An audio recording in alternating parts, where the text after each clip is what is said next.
நீங்கள்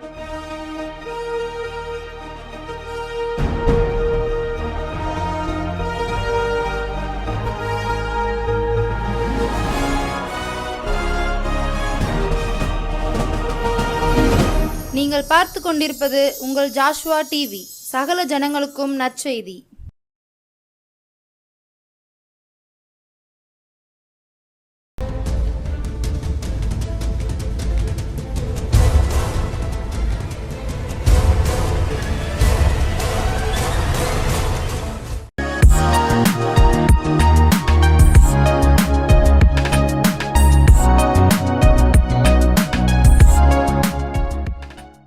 கர்த்தராகிய இயேசு கிறிஸ்து நாமத்தினாலே ஜாஸ்வா டிவி நேயர்களை வாழ்த்தி வரவேற்கிறேன். ரட்சிப்பின் நேரம் என்ற நிகழ்ச்சியை உங்களுக்கு அன்போடு அழைக்கிறேன்.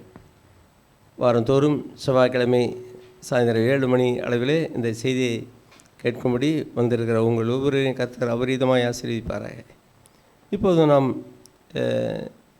தேவனுடைய வார்த்தையை வாசிக்கும்படியாக தியானிக்கும்படியாக தெரிந்து கொண்டதான வேதவசனம் உபாகமம் 5:15. நீ எகிப்து தேசத்தில் அடிமையாய் இருந்தாய் என்றும் உன் தேவனாகிய கர்த்தர் உன்னை அவ்விடத்திலிருந்து வல்லமையுள்ள கரத்தினாலும் ஓங்கிய புயத்தினாலும் புறப்பட பண்ணினார் என்றும் நினைப்பாயாக. ஆகையால் ஓய்வு நாளை ஆசரிக்க உன் தேவனாகிய கர்த்தர் உனக்கு கட்டளையிட்டார். அல்லேலூயா. அல்லேலூயா. அவர் எகிப்து தேசத்திலே அவர்கள் இடையாறாது ஓய்வில்லாமல் அடிமைத்தன வேலை செய்து கொண்டிருந்தார்கள் இஸ்ரவேலர். அவர்களை தமது ஓங்கிய புயத்தினாலும் பலத்த கரத்தினாலும் அவர்களை இணைச்சிதார் விடுதலையாக்கி, மக்களே, என் மக்களே, 5-6 நாட்கள் வேலை செய்து ஒரு நாளே ஓய்ந்திருப்பாயாக என்று அவர்களுக்கு ஓய்வு நாளை அவர்களை நினைவூட்டினார். அவர் ஆதியிலே வானத்தை பூமியை சிருஷ்டித்த நாளிலே 6 நாளைக்குள்ளே எல்லாவற்றையும் சிருஷ்டித்து 7ஆம் நாளில் ஓய்ந்திருந்தார். அந்த ஓய்வு நாளை அவர்கள் கடைப்பிடிக்கும்படி இஸ்ரவேலருக்கு கட்டளையிட்டிருந்தார், 10 கட்டளையிலையும் கூட. ஆனால் அவர்கள் எகிப்து தேசத்தில் அடிமைகளாக இருந்தபோது அது சாத்தியம் இல்லாமல் போயிற்று. லீவு கொடுக்க மாட்டான் பார்வோன். இந்த நிலைமையிலிருந்து அவர்களை விடுதலையாக்கி மறுபடியும் ஓய்வு நாட்களை கடைப்பிடிக்கும்படி அவர்களுக்கு வாய்ப்பை கொடுத்தார். அல்லேலூயா. ஆகவே தான் இங்கே பார்க்குறோம், பலத்த கரத்தினாலும் ஓங்கிய புயத்தினாலும் அவர் என்ன செய்தார்? விடுவித்திருக்கிறார். ஆக பலத்த கரத்தினாலும் ஓங்கிய புயத்தினாலும் விடுவித்த கரத்தார். அவருடைய கரம் பலத்த கரம். அந்த கரம் நம்மை தாங்குகிறதா இருக்கிறது என்று ஏசாயா 41:10 சொல்லப்பட்டிருக்கிறது. நீ பயப்படாதே, நீ பயப்படாதே, நான் உன்னுடனே இருக்கிறேன், நான் உன்னுடனே இருக்கிறேன், திகையாதே, திகையாதே, நான் உன் தேவன், நான் உன் தேவன், நான் உன்னை பலப்படுத்தி, நான் உன்னை பலப்படுத்தி உனக்கு சகாயம் பண்ணுவேன், உனக்கு சகாயம் பண்ணுவேன், என் நீதியின் வலது கரத்தினால் உன்னை தாங்குவேன், என் நீதியின் வலது கரத்தினால் உன்னை தாங்குவேன். அல்லேலூயா. அல்லேலூயா. எத்தனையாய் அடுக்கடுக்காய் தேவன் ஆறுதல் படுத்தும்படி சொல்லுகிறார். முதலாவது சொல்ல கேட்போம், நீ பயப்படாதே, பயப்படாதே, நான் உன்னுடனே இருக்கிறேன், உன் கூட இருக்கிறேனே, உன்னோடு இருக்கிறேன், திகையாதே, திகைக்கவே திகையாதே.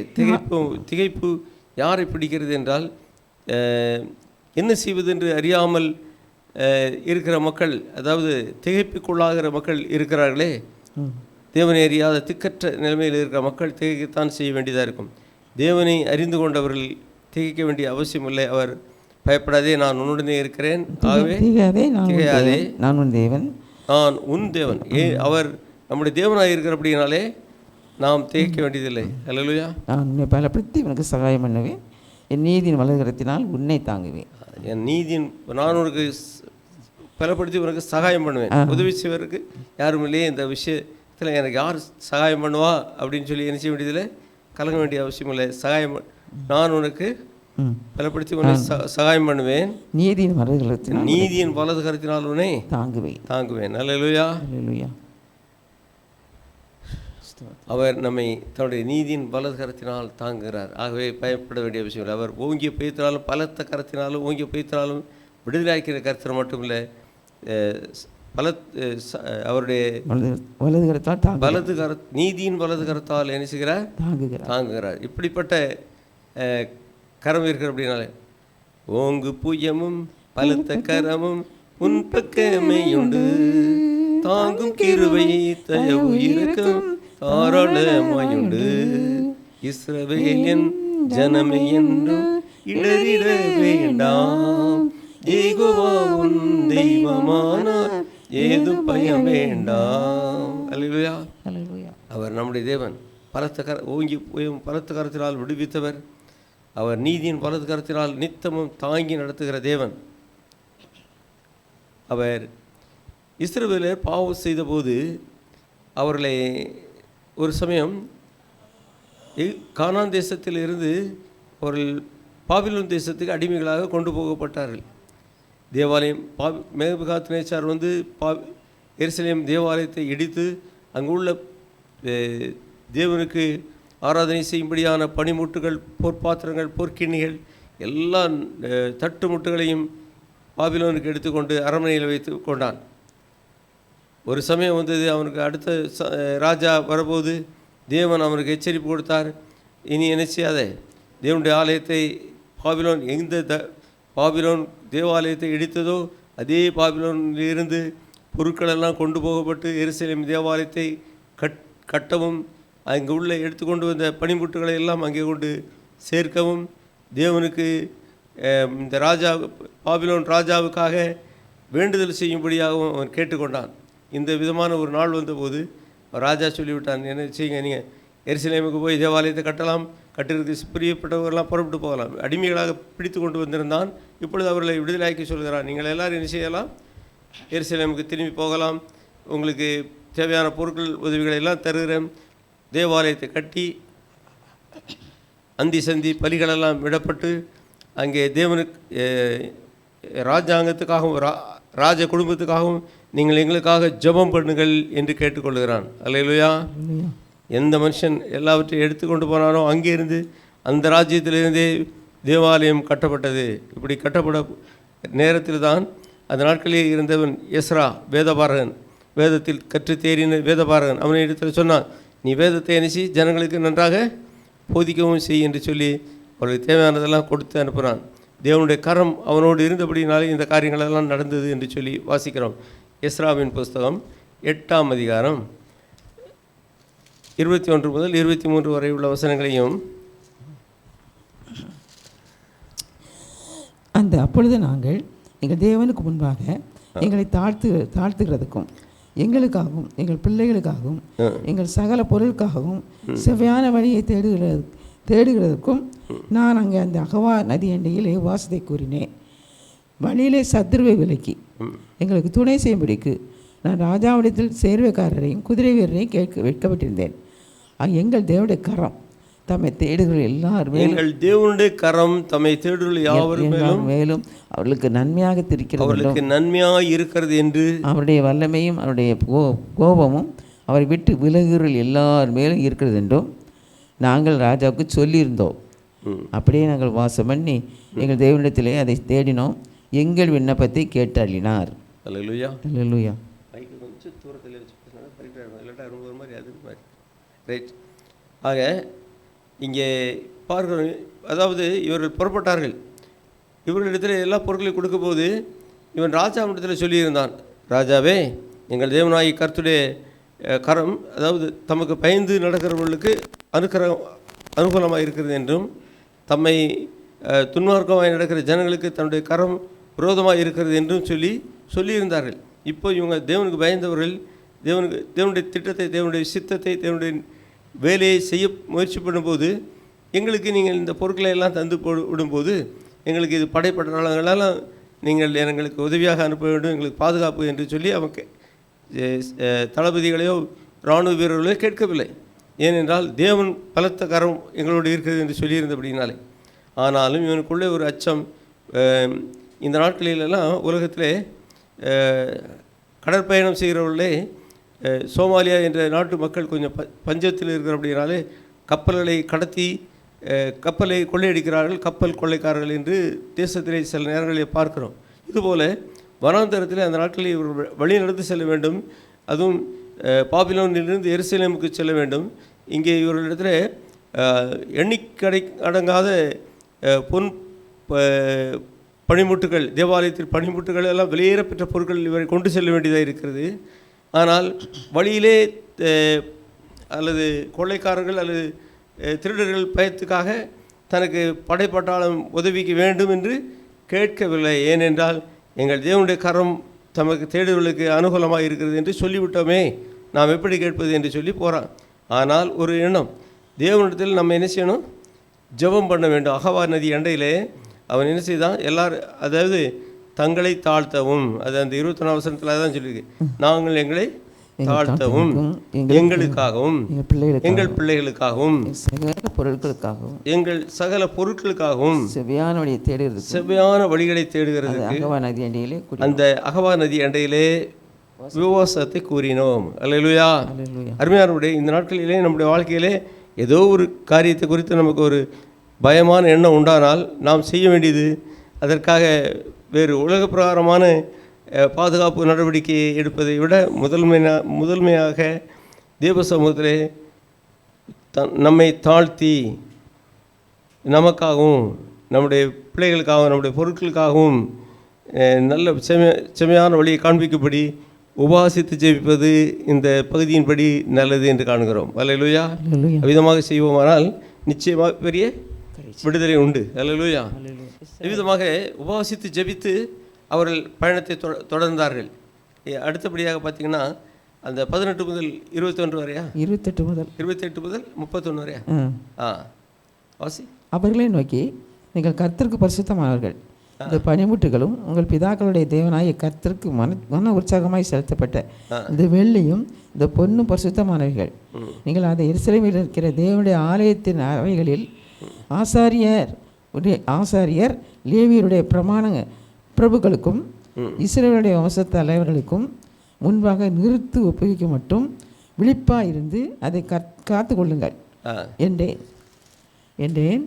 அப்படியே அந்த ஆசாரியரும் லேவியரும் அந்த வெள்ளியையும் பொன்னையும் பனிமுட்டுகளையும் எருசலேமில் இருக்கிற எங்கள் தேவனுடைய ஆலயத்துக்கு கொண்டு போகும்படிக்கு நிறுத்து வாங்கி கொண்டார்கள்.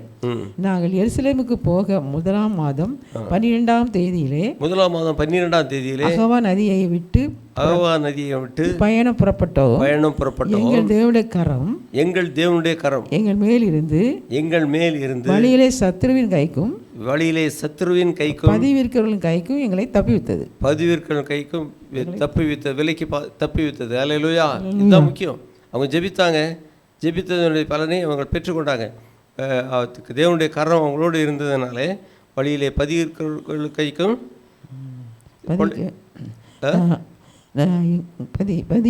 வழியிலே சத்துருவின் கைக்கும் பதிவிற்கிறவர்கள் கைகளுக்கும் எங்களை தப்புவித்து காத்து கொண்டு வந்தார். அவ்வளோதான். கொண்டு வந்து அதை நிறுத்தி நினைச்சாங்க, தேவாலயத்தில் கொடுக்க வேண்டிய ஆள்கிட்ட ஒப்படைச்சாங்க. தேவாலயத்தில் கொண்டு வந்து ஒப்பிச்சாங்க. அல்லேலூயா. இதற்கு காரணம் தேவனுடைய கரம் கூட இருக்கிறது. தேவனுடைய கரம் கூட இருக்கிறது என்று அறிந்து உபவாசித்து ஜெபித்தாங்க. தேவனுடைய கரம் கூட இருந்து பதிவிற்கிறவர்கள் கைக்கும் திருடர்கள் கைக்கும் விலைக்கு பாதுகாத்து கொண்டு வந்து எல்லாவற்றையும் தேவாலயத்திலே அருமையாக கொண்டு வந்து சேர்க்க கர்த்தர் உதவி செய்தார். மாத்திரமல்ல, நெகேமியாவின் புஸ்தகம் 1ஆம் அதிகாரம் 5 முதல் 11 வரை உள்ள வசனங்களை வாசி கேட்போமானால், பரலோக தேவனாய கர்த்தாவே, உண்மையில் அன்பு கூர்ந்து உடைய கற்பனைகளை கை கொள்கிறவர்களுக்கு உடன்படிக்கையும் கிருபையும் காக்கிற மகத்துவமும் பயங்கரமான தேவனே, உமது அடியராகிய இஸ்ரவேல் புத்திரருக்காக இன்று இரவு முதல் உமக்கு முன்பாக மன்றாடி இஸ்ரவேல் புத்திரராகிய நாங்கள் உமக்கு விரோதமாய் செய்த பாவங்களை அறிக்கையிடுகிற அடியனுடைய ஜெபத்தை கேட்கிறதற்கு உடைய செவியை கவனித்தும் உடைய கண்கள் திறந்து இருப்பதாக. நானும் என் தகப்பன் வீட்டாரும் பாவம் செய்தோம். நாங்கள் உமக்கு முன்பாக மிகவும் கெட்டவர்களாய் நடந்தோம். நீர் தாசனாய் மோசே கற்பித்த கற்பனைகளையும் கட்டளைகளையும் நியாயங்களையும் கை கொள்ளாதே போனோம். நீங்கள் கட்டளையை மீறினால் நான் உங்களை ஜாதிகளுக்குள்ளே சிதறடிப்பேன் என்றும், நீங்கள் என்னிடத்தில் திரும்பி என் கற்பனைகளை கை கொண்டு அவைகளின் படி செய்வீர்களானால் உங்களிலே தள்ளுண்டு போனவர்கள் வானத்தின் கடையாந்திரத்தில் இருந்தாலும் நான் அங்கே இருந்து அவர்களை சேர்த்து என் நாம விளங்கும்படி நான் தெரிந்து கொண்ட ஸ்தலத்துக்கு அவர்களை கொண்டு வருவேன் என்றும் தேவரீருடைய தாசனாகிய மோசேக்கு கட்டளையிட்ட வார்த்தையை நினைத்தல்லும். தேவரே உமது மகா வல்லமையினாலும் உமது பலத்த கரத்தினாலும் மீட்டுக்கொண்ட உமது அடியாரை உமது அடியாரும் உமது ஜனங்களும் இவர்கள் தானே. ஆண்டவரே, உமது அடியாரின் ஜெபத்தையும் உமது நாமத்துக்கு பயப்பட வேண்டும் என்கிற விரும்புகிற உமது அடியாரின் ஜெபத்தையும் உமது செவிகள் கவனித்திருப்பதாக. இன்றைக்கும் உமது அடியானுக்கு காரியத்தை கைகூடி வர பண்ணி இந்த மனுஷனுக்கு முன்பாக எனக்கு இரக்கம் கிடைக்க பண்ணியல்லும் என்று பிரார்த்தித்தேன். அல்லேலூயா. அல்லேலூயா. நீர் உமது பலத்த கரத்தினால் ஓங்கி போய்த்தினாலும் மீட்டுக்கொண்ட ஜனங்கள் இவர்கள் தானே என்றெல்லாம் சொல்கிறான். நானும் என் தகப்பன் வீட்டாரும் பாவம் செய்தோம் என்றெல்லாம் சொல்கிறான். அக்கிரமக்காரராய் நடந்து கொண்டோம் என்றெல்லாம் சொல்கிறான். இவன் அக்கிரமக்காரன் என்று சொல்கிறான் என்றால் இந்த நெகேமியா உண்மையிலே பொல்லாதவனாய் அக்கிரமக்காரனாக இருந்தால் ராஜா என்ன செய்திருக்க மாட்டான், பானபாத்திரக்காரனாக நியமிச்சிருக்கவே மாட்டான். அவன் தன்னுடைய ஜனங்களுடைய பாவங்களை தன்னுடையதாக ஏற்றுக்கொண்டு அவர்களோடு சேர்த்து கொண்டு தன்னை அவர்களுக்காக உத்தரவாதம் பண்ணி அவர்களுக்காக ஜெபிக்கிறான். விதமாக ஜெபித்தால் இவனுடைய ஜெபத்தை கர்த்தர் நினைச்சார், நிச்சயமாகவே கேட்டார், அற்புதத்தை செய்தார். அவருடைய கரம் அவனோடு இருந்தது. அடுத்து பாருங்கள், 2ஆம் அதிகாரம் 8ஆம் வசனம்.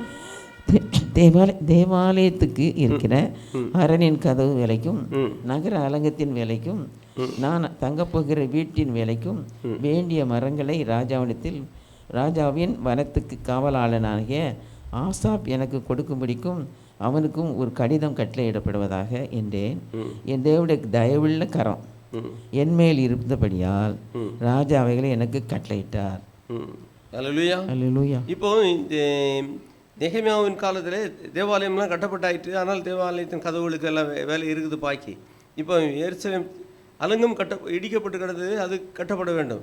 இதற்கெல்லாம் போகும்போது அவர் கேட்குறான் ராஜாவிடத்தில். நெகேமியா காலத்தில் நெகேமியா கேட்குறான், ஐயா ராஜா அரண்மனை அங்கே எங்களுடைய எருசலேம் அலங்கம் கட்டப்பட வேண்டும், மாத்திரமல்ல தேவாலயத்தின் கதவுகள் நான் தங்கும் வீட்டுக்கு கதவு நிலைகள் எல்லாவற்றுக்கும் வனத்து காவலான இடத்திலிருந்து மரங்கள் பலகைகள் கம்புகள் எல்லாம் எங்களுக்கு கிடைக்கணும்னு கேட்குறான். நீர் தரும்படி கடிதம் கொடுக்கணும்னு. தேவனுடைய கரம் அவனோடு இருந்த அப்படின்னாலே ராஜா அவைகளை எழுதி கொடுத்து இவனுக்கு எல்லாம் உதவி செய்யும்படி அனுப்பி வைக்கிறான். அல்லேலூயா. ராஜா அவனிடத்தில் தயவு கிடைத்தது.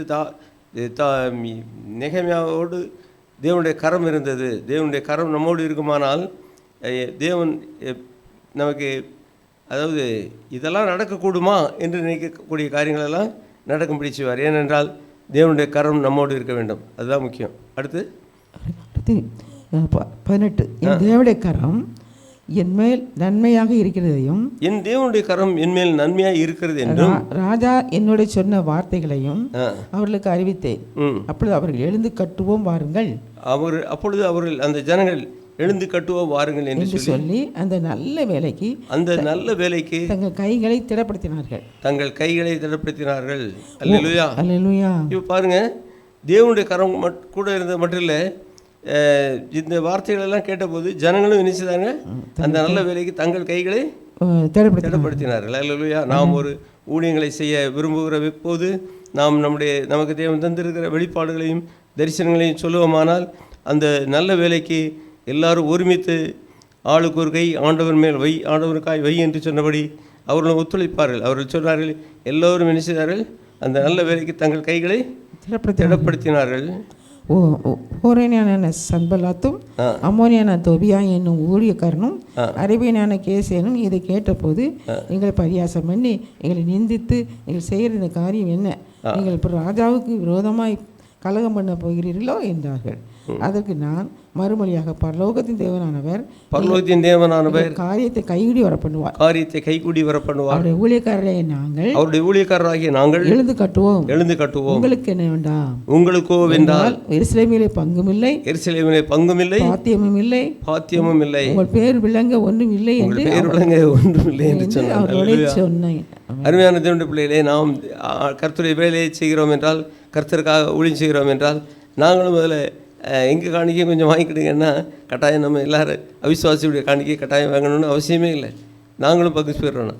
விசுவாசிகள் ரட்சிக்கப்பட்ட தேவனுடைய பிள்ளைகள் கொடுக்குற காணிக்கையை வைத்தே கர்த்தருடைய ஊழியத்தை தாராளமாக செய்ய முடியும். மற்றவங்க வந்து கேட்குறாங்க, நாங்களும் வரட்டுமா அப்படின்னு. இல்லை, நீங்கள் வேண்டாம், நாங்கள் எங்கள் தேவனுடைய காரியத்தை நிச்சயம் எழுந்து கட்டுவோம். உங்களுக்கோ என்றால் அதில் பங்கும் இல்லை, ஏன்னா இங்கே கட்டுறதுக்கு அவங்க கை காசில் வாங்கலாம், அதுக்காக பரலோகத்தில் அவங்களுக்கு இடம் கிடைக்கும்னு சொல்ல முடியாதே, தேவன் அதை ஆசிரிப்பார் என்று சொல்ல முடியாதே. அதாவது ரட்சிக்கப்பட்டவர்கள் பணத்தை ஊழியத்துக்கு உபயோகப்படுத்துறது ரொம்ப நல்லது. அல்லேலூயா. சரி, இப்போ 6ஆம் அதிகாரம் 3 அவசரமும். அப்பொழுது நான் அவரிடத்திற்கு ஆட்களை அனுப்பி, நான் பெரிய வேலையை செய்கிறேன், நான் வரக்கூடாது, நான் அந்த வேலையை விட்டு உங்களிடத்திற்கு வருகிறதுனால் அது மினக்கெட்டு போவானேன் என்று சொன்னேன். சம்பள தொபியாக்கள்லாம் மொட்டை கடிதம் எழுதி அவன்கிட்ட கொடுத்து விட்றாங்க. ஐயா, நீ தேவன் ராஜாவுக்கு விரோதமாக ஏதோ கலகம் பண்ண போகிறேன்னு நினைக்கிறாங்க, அதனால் நீ என் கூட வா, நம்ம எல்லோரும் கலந்து ஆலோசித்து உனக்கு ஏதாவது இது பண்ணுவோம் அப்படின்னு சொல்லி அவனை அதை ஏதோ அவன் ஒரு தப்பான காரியத்தை செய்கிற மாதிரி அவனை இது பண்ணி அவனை பயமுறுத்துறாங்க. அவன் என்ன சொல்கிறான், நான் பெரிய வேலை செய்கிறேன், என்ன செய்ய முடியாது, இறங்கி வரக்கூடாது அப்படி சொல்கிறான். அடுத்து அப்படி அவர் அலங்கமானது 52 நாளைக்குள்ளே கட்டப்பட்டு 7 மாதம் 25ஆம் தேதியிலே முடிந்தது. நான் எங்கள் பயங்கர் எல்லாரும் அதை கேட்டபோதும் எங்கள் பிரஜாதியார் அனைவரும் கண்டபோதும் பயமுறுத்தல்கள்லாம் இருந்தது. அந்த நாட்களில் அவர்கள் ஒரு கையிலே ஆயுதத்தை பிடித்து கொண்டு ஒரு கையிலே கரண்டியை பிடித்து கொண்டு கட்டட வேலைகளை கட்டினார்கள். கட்டி விதமாக 52 நாட்களிலே அலங்கம், எருசலேமில் அலங்கம் முழுவதும் கட்டப்பட்டு விட்டது.